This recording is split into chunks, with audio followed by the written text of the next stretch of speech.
Hey, it's Lily back again with another video. I know it's been a hot minute since I posted on here and I just got so busy with work and life, and can you believe it's like the end of the year already? I am so stoked for the holidays. Like Thanksgiving's around the corner, Christmas and like Halloween. I get super excited of all that, and I've been prepping for so many events that's coming up, but today's video is going to be slightly different. Just like my other video, I made what to buy your cat, like a starter kit. Today is actually 10 things that I learned before adopting my cat, or what I learned about my cat adopting it meanwhile. And these are things that hopefully they're useful and helpful for you before you adopt a pet cat or you taking a cat anywhere in reality. And I have my handy dandy list here because 10 things are always really hard to memorize in my head. I give props to those YouTubers who can just read it off their head, but to be honest, I have to write it down. I'm very forgetful and I don't want to miss anything that could possibly be useful for anyone who's watching this video. So this is going to be pretty improper. We're just going to go together and read my first things, or top 10 things I learned. And I can have so many things that I learned about, but these are my like major things that I did not know before getting a cat. So I adopted my cat in 2020 during the pandemic, as many people have adopted their pandemic pet as well. I don't plan to even back my pet cat, Indigo, although it was really stressful when I first adopted him. I kind of thought it was going to be really easygoing. As most people who I thought they had a really pleasant experience, but I did not. To be honest, it took me some time and my pet Indigo to get adjusted together, just because he came from various different homes and the way that I live was very different. And you know, an animal, it takes some time to adjust. So the first thing is that I did a little bit before I got my cat going. When I first adopted my pet Indigo, it was really advised to one of the people who work there to isolate your cat in the beginning in 2 small rooms. For example, like the bathroom. Since many cats will or in general pets will go in shock and get really anxious or nervous or excited seeing new environments, they could also react to bigger spaces really bad or good, and just depending on where they come from.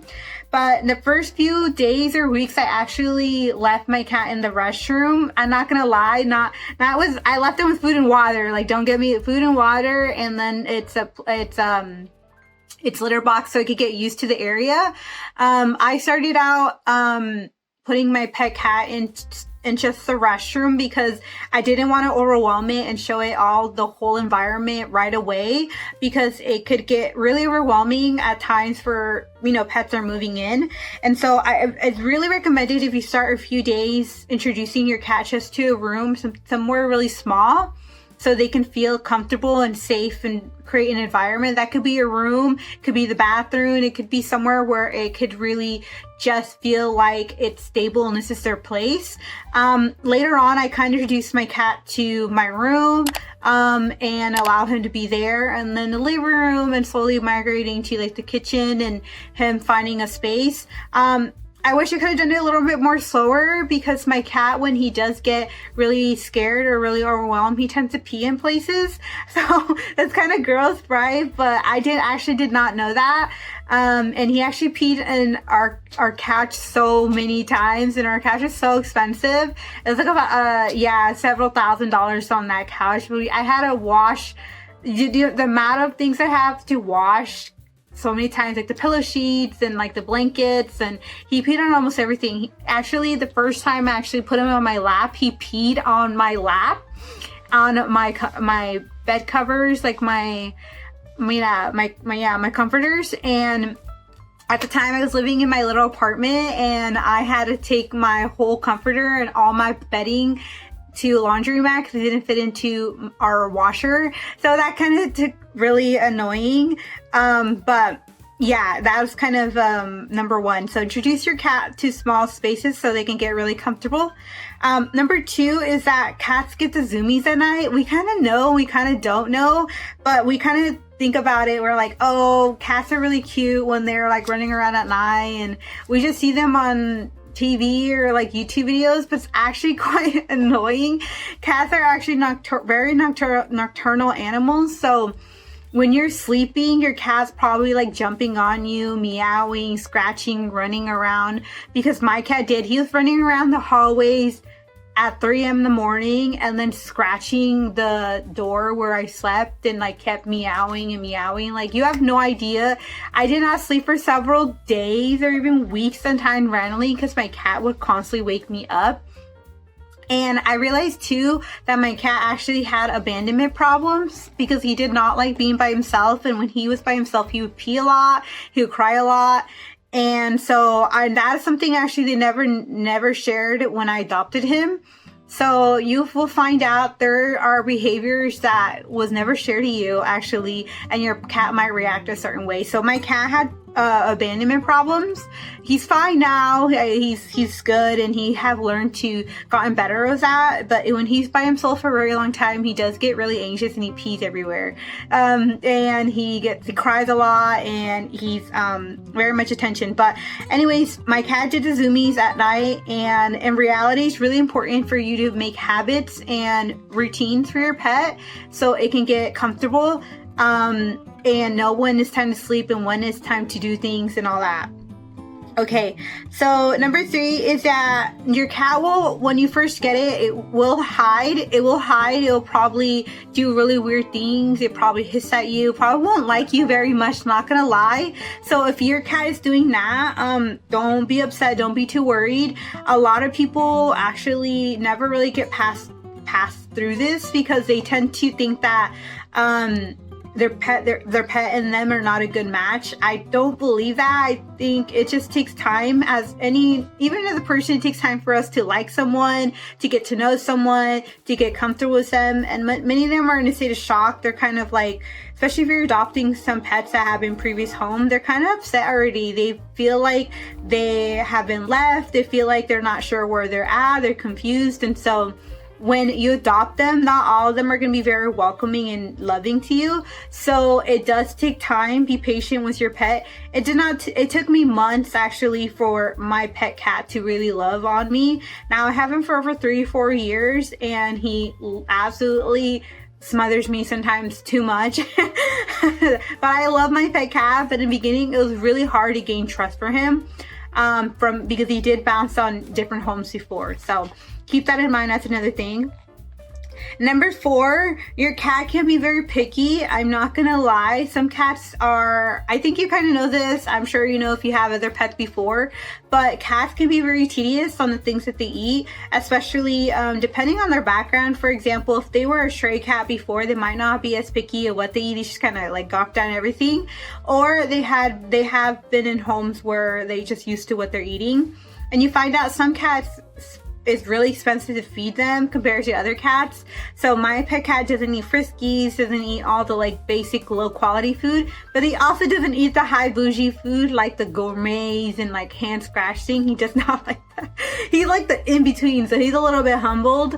But I'm not gonna lie, depending on your pet cat, it will determine what he eats and how much it would cost. So you actually don't know what you're gonna get sometimes. And like my cat, he literally will starve himself he will like starve for days if he doesn't eat the food that he wants. He literally will go on starvation, like a hunger strike with me if he doesn't get the food he wants. He will not eat, he will not drink, like he literally will die. Yeah, that's extreme how he is, but know that your cat could be picky on what he eats. Let's see, another number 5, and a lot of people might not agree with this, but a lot of people don't do it, and I say take your pet regularly to the vet. Not gonna lie, animals or cats actually don't tell you what's wrong with them until like they get into really bad severe places. The reason why pets, or particularly animals, don't like to show, or cats, right, they don't like to show that they're sick or they're tired or they're injured, is because it's a sign of weakness, and so they start to feel weak. So they don't want to feel like a target. They tend to hide their hurtings or their injuries or their sickness, so they don't, get attacked right when they're the weakest link right at the moment. So I would highly recommend you take your cat to like a yearly checkup to see if he's doing well. Gets his shots going, flea treatment. Yes, you should get flea treatment for your pet like every single month, especially in the summer. because that could also make your cat sick, and I dealt with that. Like, there is this one time, short story, my cat looked really sick and I thought he ate something bad or he had a bug. Realizing, I took him to the emergency vet, and that cost me like $300. I'm not gonna lie, $300. And I realized that he was just acting all sick because he had fleas. Yeah, flea treatment costs like $40 a month, but I spent $300 for a vet visit thinking something was wrong with him. He just had fleas.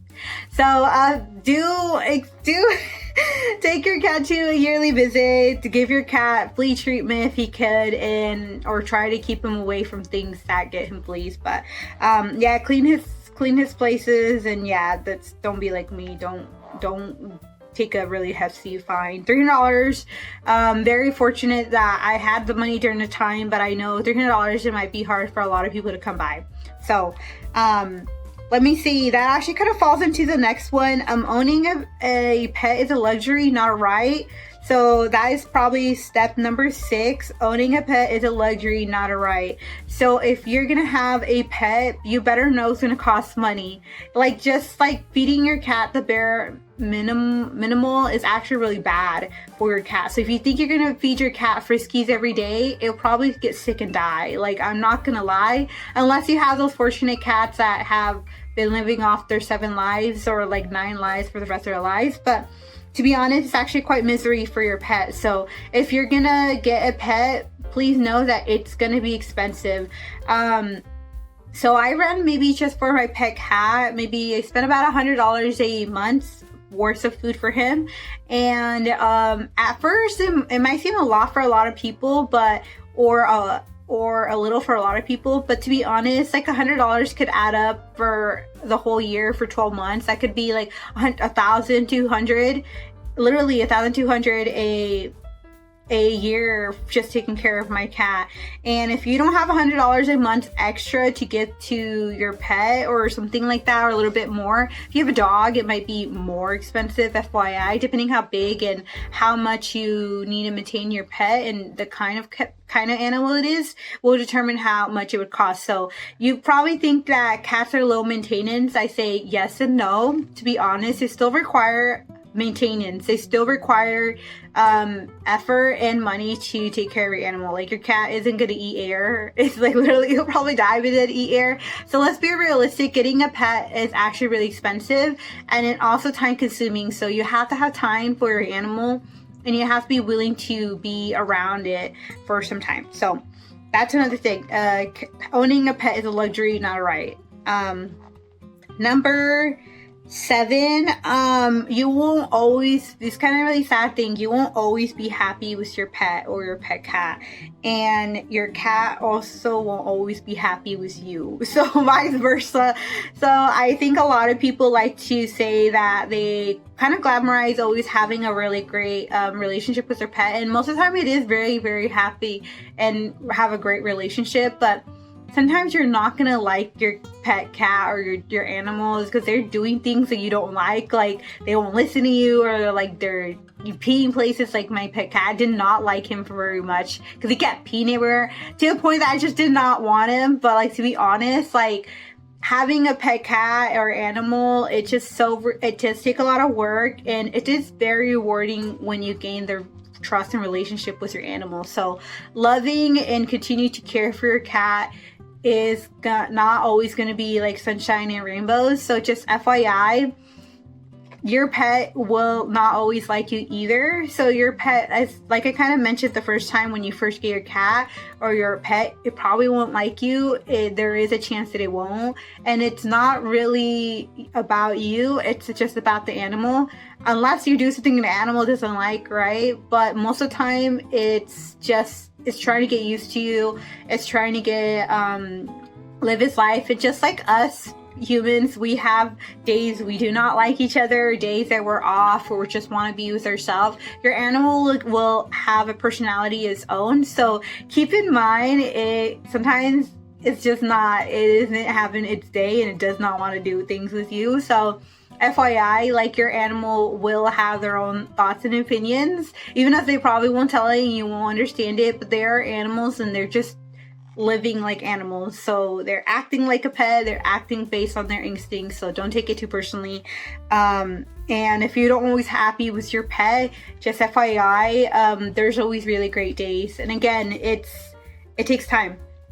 So number 8, I kind of already talked about this, that cats require time and energy. Like I told you, people think cats are low maintenance, but I say yes and no, because if you got like a kitten require a lot of attention. It requires you to play with it, clean it up, especially if it's like learning how to go to the bathroom, or you need to teach it ways to eat, or to act friendly with their cats, or like it might even get into other places.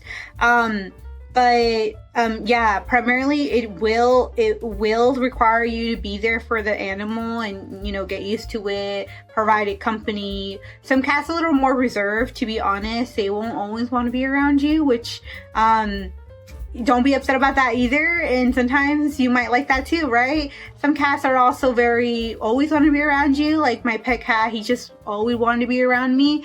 But at the beginning he did not. So now he's like all around me. So like, yeah, it just depends, to be honest. The stages of your cat, especially young cats, can require more time, and kittens. But the older animals too, even though they're a little more low-key and they're tired and they're a little old, FYI, they sometimes will have medical conditions or need more assistance, or for them there might be a little more sensitive, so they do require more time to themselves for quietness. So just FYI, like cats do require some level of maintenance. So you still need to give them attention. You just can't leave them by themselves and let them chill. Yes and no, but like they do require some kind of energy. Number 9, I say that my cat at times, I needs to know their... Oh, my bad. I should try to read it. I was like, what am I reading? Number 9 is a funny one. I don't know why I wrote it. In time, you're going to find out that, your cat actually owns you, rather than you own it. And it's kind of so funny. A lot of people read like memes or funny things about that. But over time, I realized most of my space is starting to become my cat space. I'm not gonna lie. Our cats are also can be very territorial. Like any other animal, they want to claim its little space. So I buy it like a scratcher. I buy it a little bedding. But I realize wherever my cat goes now is his space. You see, like for example, like my bed, you usually think is my bed, but my cat's sleeping on my bed right now, so he thinks it's his bed. Like, but to be honest, your cat in general will start dominating places and will taking over. So you're gonna start to realize too that sometimes your cat will evolve as a personality like you, or I don't know, you sort of become more of like a cat. But like a lot of people realize that your animal will start taking over your life. So your cat, I realize that my cat sometimes owns me sometimes, because it does what it needs to do, and I'm kind of just there to serve it. Love it unconditionally, no matter what it acts. Sometimes my cat gives me some mean attitude, and I'm just kind of like, it's so cute. But in reality, if it was a person, I would not like it, or like I would be like so rude. I would kind of, you know, try to, I don't know, put it back in shape. But reality, I love my cat unconditionally, even though sometimes it could be like a total jerk. So okay, the last thing I actually want to wrap up is that it's kind of like your cats will destroy things or get into things. I kind of talked about this a while ago, because I had my pet cat, when I got him, he would jump everywhere. Like he would jump everywhere. He would rip things. He used to rip the couch often. Like I told you, my couch was so expensive. He peed on it. He ripped it up. He like got in the cushions. Like that couch is just so used up now and banged up. But yeah, your cat will destroy things like dogs. So FYI, like if you get your cat and it gets into things and it starts jumping into places and hiding into places, just double check where they're at, because you never know, you might bump into them, you might hurt them, but they're literally everywhere because they're very curious animals. So if you think your cat's gonna be chill and low key, it probably in those most awkward places. Like, to be honest, my cat loves sitting on my laptop. it's kind of annoying because he's crushing my laptop. Things expensive to take care of, first of all. But like, he will literally like sit in front of me when I'm working. Like, he won't let me work. So anyways, it took some time for me to make this video. He's actually napping right now, so I can do this video. But anyways, those are the top 10 things that I learned about my cat. And I hope that you find this video useful. I can keep writing. I'll probably gonna step number 2, another video about the other 10 things I learned about my pet cat, because I have so much. I can write a whole list about it, but I also don't want to make this video too long. I hope you enjoyed this video, and thank you so much if you've been watching my videos. I'll be posting another haul coming up soon for the holidays, because the holidays are approaching. My holiday things that I want for my pet cat, and other things that I've been doing. So so sorry I've been late for a while, I've been gone, but I hope you're having a wonderful day, and thank you so much. I'll catch you next time. Until next time, bye.